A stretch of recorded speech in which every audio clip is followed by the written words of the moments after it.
चलो जरा सच में बात करते हैं। ज्यादातर लड़के उसी वक्त पैनिक मोड में चले जाते हैं जब कोई लड़की उनसे दूर होने लगती है। फिर शुरू होता है एंडलेस ओवरथिंकिंग। मैंने ऐसा क्या कर दिया, मुझे कुछ और करना चाहिए था, अब कैसे उसे वापस लाऊं। पर सच्चाई ये है, जितना तुम उसे पकड़ने की कोशिश करोगे उतनी ही जल्दी वो तुम्हारे हाथ से फिसलती जाएगी। तुम किसी को अपनी वैल्यू फील नहीं करा सकते जब तक तुम खुद को हर वक्त फ्री सैंपल की तरह पेश करते रहोगे। देखो, वो तुम्हें तब तक मिस नहीं करेगी जब तक तुम उसकी दुनिया में घूमते रहोगे।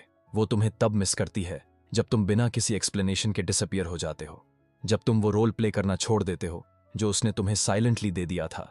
फॉल बैक गाय, इमोशनल सपोर्ट सिस्टम, वो इंसान जो हर बार वेट करता है।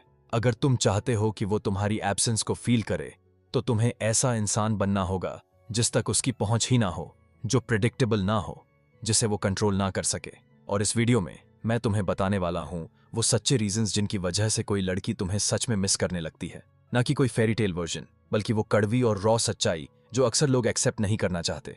रेडी हो? चलो थोड़ा गहराई में जाते हैं। पॉइंट नंबर 1, जब तुम वो रोल निभाना छोड़ देते हो जो उसने तुम्हें दिया था। देखो, लड़कियां अक्सर बिना बोले ही लड़कों को एक इमोशनल रोल दे देती हैं।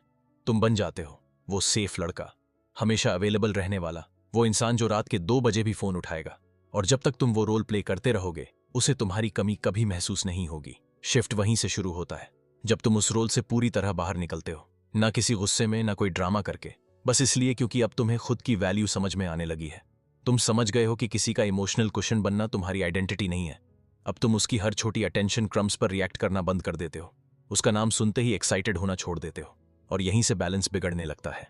अब वो तुम्हें पहचान नहीं पा रही, क्योंकि जो लड़का पहले उसकी फीलिंग्स के आसपास घूमता था अब खुद की दुनिया में चलने लगा है, शांत, कॉन्फिडेंट और इमोशनली अलग।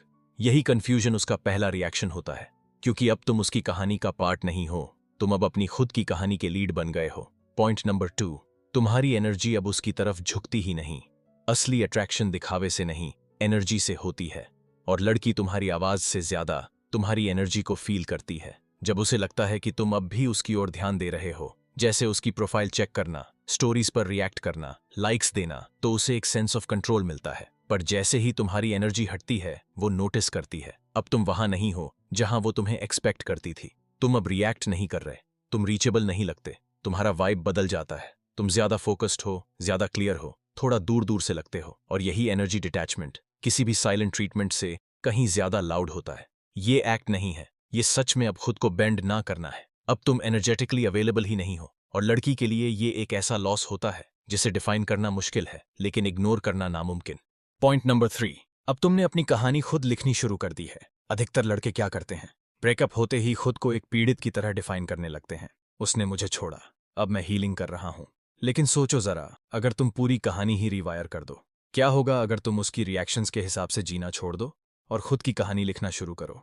एक ऐसी कहानी जहां वो सिर्फ एक चैप्टर है, पूरी किताब नहीं। जब तुम उसे अपनी लाइफ का सेंटर बनाना छोड़ देते हो और एक पर्पसफुल इंसान की तरह आगे बढ़ते हो, वो उसे फील करती है। शायद वो कुछ कहे ना, लेकिन वो साइलेंटली ऑब्जर्व कर रही होती है। हर बार जब तुम खामोशी में ग्रो करते हो, हर बार जब तुम बिना इंप्रेस करने की कोशिश किए इवॉल्व करते हो, तुम उसके लिए अपनी एक नई इमेज बना रहे होते हो। और यही क्वाइट ट्रांसफॉर्मेशन उसे अंदर से थोड़ा हिला देती है, क्योंकि अब वो श्योर नहीं है कि वो तुम्हें कभी जानती भी थी या नहीं। और सच मानो, कोई चीज इतनी तेजी से किसी को याद नहीं आती जितनी जब उसे लगे कि उसने तुम्हारी वैल्यू ही समझी नहीं थी।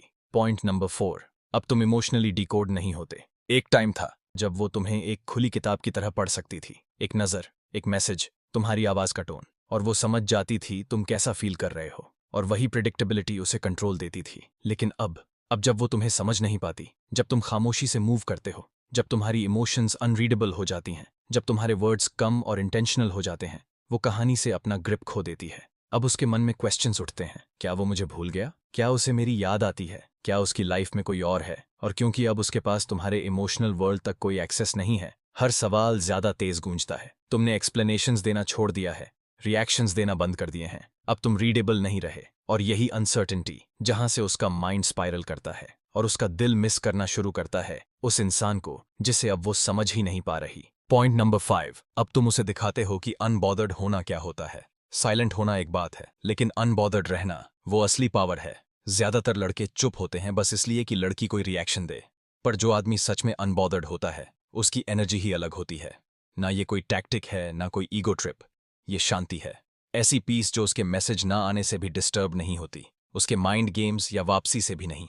और जब लड़की फील करती है कि तुमने उसके बिना पीस पा ली है तो वो शेक हो जाती है। उसे लगा था तुम सैड रहोगे, थोड़े बिटर बन जाओगे मे बी, पर ये काम, ये मैं ठीक हूं चाहे तू रहे या ना रहे वाला वाइब उसने इमेजिन भी नहीं किया था।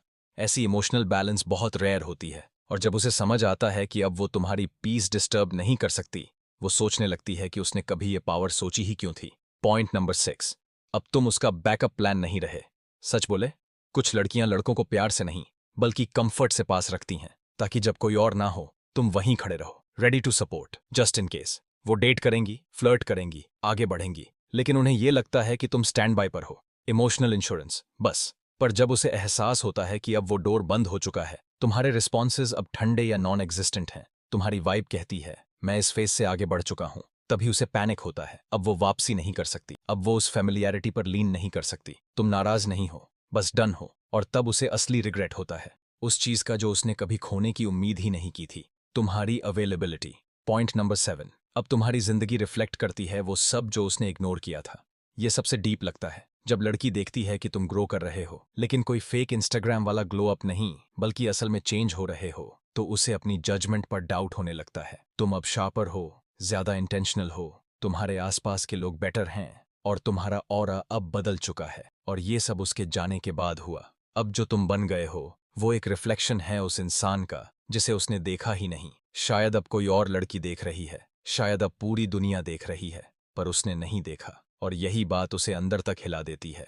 अब वो तुम्हें इसलिए नहीं मिस करती कि तुम पहले कैसे थे, बल्कि इसीलिए कि तुम अब क्या बन गए हो उसके बिना। And at the end of the day, ये साइलेंस नहीं है जो उसे तुम्हारी याद दिलाता है, ये तुम्हारा ट्रांसफॉर्मेशन है। तुम उसका ध्यान अट्रैक्ट नहीं करते दिखने की कोशिश करके, बल्कि तब करते हो जब तुम वो इंसान बन जाते हो जो अब नोटिस होने का इंतजार ही नहीं करता। तो अब रिएक्ट करना बंद करो, खुद को साबित करना बंद करो, वो रोल निभाना छोड़ दो जो उसने तुम्हें दिया था। उसकी इमोशनल दुनिया से गायब हो जाओ, किसी को हर्ट करने के लिए नहीं बल्कि खुद को फाइंड करने के लिए। क्योंकि एक बार जब तुम खुद को पा लेते हो, वो सिर्फ तुम्हें मिस नहीं करेगी, वो पछताएगी कि उसने तुम्हें खो कैसे दिया। That's power.